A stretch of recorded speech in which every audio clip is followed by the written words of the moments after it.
जय हिंद। जय हिंद। जोर से बोलो थोड़ा यहाँ। देश की इतनी सारी बेटियां और जय हिंद की आवाज इतनी हल्की।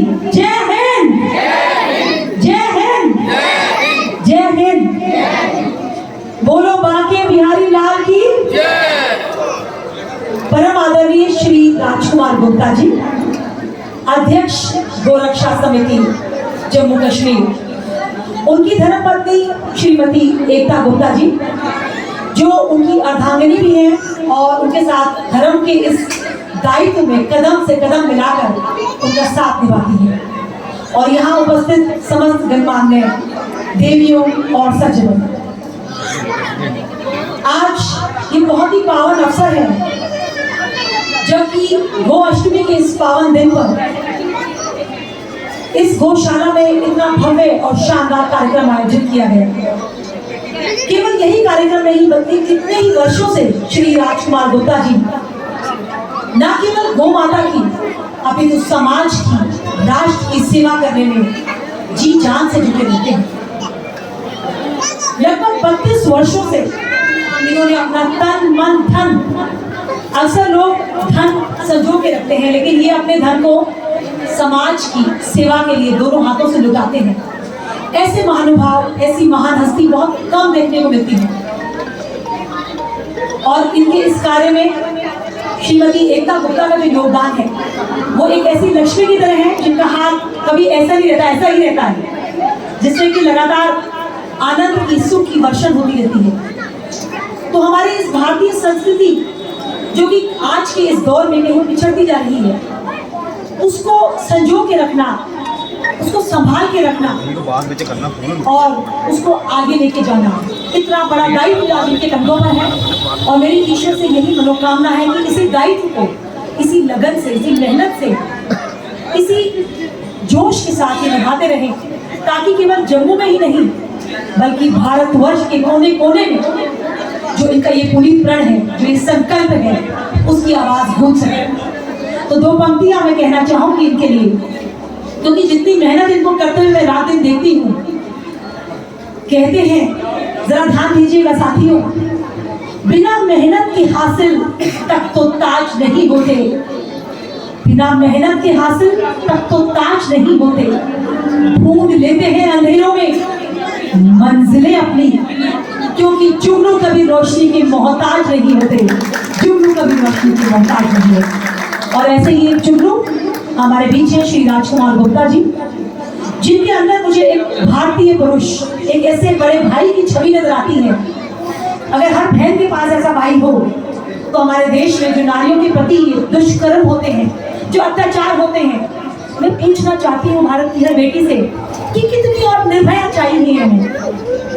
कब तक ऐसा एक समाज हम निर्मित कर सकेंगे जिसमें राजकुमार जी जैसे भाई हों, जहाँ भारत की हर बेटी सुरक्षित हो। तो मैं चाहूंगी आपकी तालियों की गड़गड़ाहट पूरे जम्मू को सुनाई देनी चाहिए। मैं चाहूंगी कि जैसे मैं जब यूनिफॉर्म पहनती हूँ, वर्दी पहनती हूँ, देश की रक्षा का प्रण लेती हूँ, तो जो तिरंगे को लेकर भावनाएं मेरे मन में आती हैं वो सब देशवासी के मन में आनी चाहिए। तो लास्ट में एक पंक्ति कहना चाहूंगी, कभी मीरा कभी खुसरो कभी रसखान हो जाओ, कभी मीरा कभी खुसरो कभी रसखान हो जाओ। जो वंदे मातरम की धुन, जो वंदे मातरम की धुन कहीं बजते हुए सुन लो तो तिरंगे की तरह इठला के हिंदुस्तान हो जाओ, हिंदुस्तान हो जाओ, हिंदुस्तान हो जाओ। और आज वही हिंदुस्तान इस भव्य परिसर में उतर आया है। स्वयं साक्षात मुझे लगता है कि लक्ष्मी और विष्णु इस मंच में खड़े हैं जो धर्म के इस कार्य को आगे लेकर जा रहे हैं। और ये फर्ज है, ये कर्तव्य है हर भारतवासी का, हर जम्मू वासी का, कि इनके इस जो संकल्प को पूरा करने में तन मन धन से इनका सहयोग करें। क्योंकि ये परंपरा जिस प्रकार से हमारे आदरणीय नरेंद्र मोदी जी, हमारे प्रधानमंत्री, और यूपी में हमारे माननीय योगी जी निभा रहे हैं, मैं चाहूंगी आज इस मंच से, गौ माता से मेरी यही प्रार्थना है कि जम्मू के भावी योगी श्री राजकुमार जी गुप्ता जी हों, ऐसे महापुरुष जो जम्मू वासियों को एक ऐसी दिशा प्रदान कर सके, एक ऐसा नेतृत्व दे सके जो हमारे इस संस्कृति को, हमारे इस हिंदुत्व को, हमारे इस जीवन की जो हमारी रूट है, जो जड़ है, उनको आगे लेके जाए। और अंत में, अगर मैंने नारी शक्ति को वंदन नहीं किया, नारी शक्ति को नमन नहीं किया तो क्या किया? नारी शक्ति की जो मिसाल है श्रीमती एकता गुप्ता जी, इनको जब भी मैं देखती हूँ पूजा पाठ करते हुए, हर वक्त ये देवों को घेरे रहती हैं। कहते हैं कि पत्नी का जो धर्म कर्म है वो अवश्य ही पति को लगता है। तो हर नारी इसी प्रकार से अगर ईश्वर से जुड़ जाए, इसी प्रकार से गौ माता की सेवा करे, अपनी संस्कृति को आगे लेकर जाए, तो अवश्य ही राष्ट्र में परिवर्तन आएगा। तो दो पंक्तियां इनके लिए जरूर कहना चाहूंगी। तो इनके लिए जो पंक्तियां हैं वो इस प्रकार से हैं, और इसी के साथ में अपने वक्तव्य को समाप्त करूंगी। हजारों फूल चाहिए, हजारों फूल चाहिए एक माला बनाने के लिए, हजारों दीपक चाहिए एक आरती सजाने के लिए, हजारों बूंद चाहिए, हजारों बूंदे चाहिए समुद्र बनाने के लिए, लेकिन श्री एकता जी जैसी केवल एक स्त्री ही काफी है घर को स्वर्ग बनाने के लिए, घर को स्वर्ग बनाने।